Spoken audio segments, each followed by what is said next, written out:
if the length of each median of equilateral triangle is 6 root 3 centimeters, అది 6 root 3 centimeters, the perimeter of the triangle is superposition.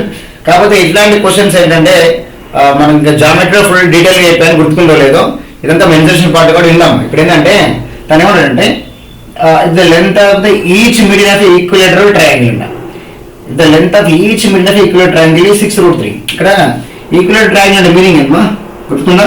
ఒక సమబాహు త్రిభుజం యొక్క మధ్యగత రేఖలు అంట. ఒక సమబాహు త్రిభుజం యొక్క మధ్యగత రేఖల యొక్క పొడవు ఇచ్చాడు అంటే ఏదైనా సేమ్ ఉంటుంది, 6 root 3 ఇచ్చాడు. ఎస్, ఈక్విలేటరల్ ట్రయాంగిల్ యొక్క గొప్పతనం తెలుసు కదా మీకు ఏంటది? ఎప్పుడైతే ఒక ఈక్విలేటరల్ ట్రయాంగిల్ ఎవరైతే ఒక సమబాహు త్రిభుజం కనబడిందో, మీడియన్ అయినా ఆల్టిట్యూడ్ అయినా అంటే ఉన్నతి అయినా మధ్యగత రేఖ అయినా, సో లంబ సముద్రికం రేఖ అయినా కోణ సముద్రికం రేఖ అయినా కూడా ఒకటే.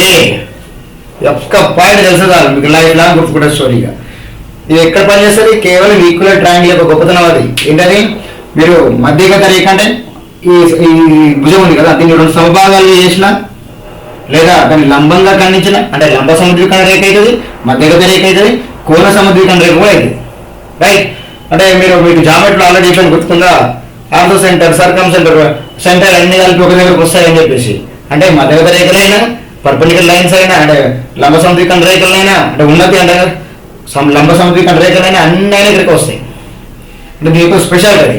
దీంట్లో ఒక్క మధ్యగత రేఖ ఇచ్చిండు 6 root 3 అని చెప్పేసి. ఇక మధ్యగత రేఖ ఇచ్చిందంటే అయిపోయి ఇంకేం అసలు ఏమో అడుగుతూ క్వశ్చన్ అడుగుతున్నాడు. సింపుల్ అయిపోయింది మైండ్ అది. 6 root 3 ఇచ్చిండు.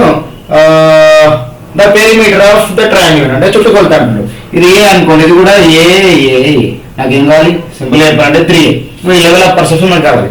ఈ 3 రావాలి అంటే 6 root 3 ఒక సైడ్ అయితే కనబడుతుంది కదా, మరి ఎంతో చెప్పగలుగుతారమ్మా? చెప్పొచ్చు. మధ్యగత రేఖ అన్నాడు అంటే కంపల్సరీ ఏమైతుంది? A/2 అవుతుంది. ఈ ఈక్విలేటరల్ ట్రయాంగిల్ యొక్క గొప్పతనం ఉంది, ఇది మధ్యగత రేఖ అయితే లంబ సముద్రికం రేఖ కూడా అవుతుంది.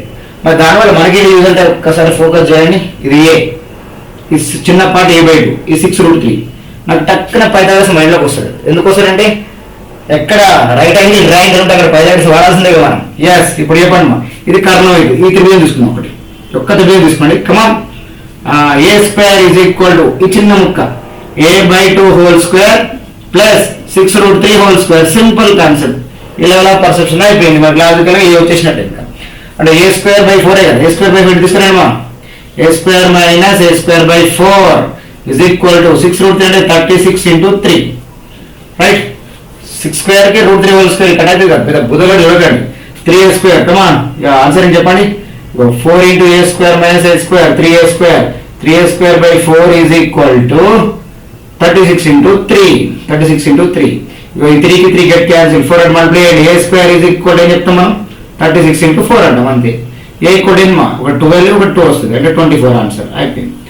అంతే కదా. ఇప్పుడు రూట్ పెట్టామనుకో 36 కి 6 అవుతుంది, 4 కి 2 అవుతుంది కదా.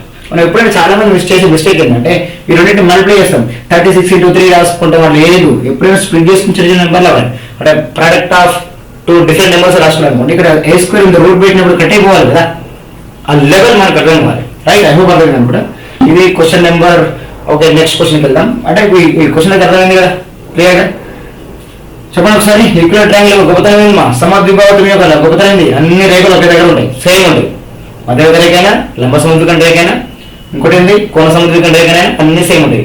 అన్ని సెంటర్లు కూడా ఒక దగ్గర ఉంటాయి మనకి. రైట్? ఇంగ్లీష్లో ఏం చెప్పాలి?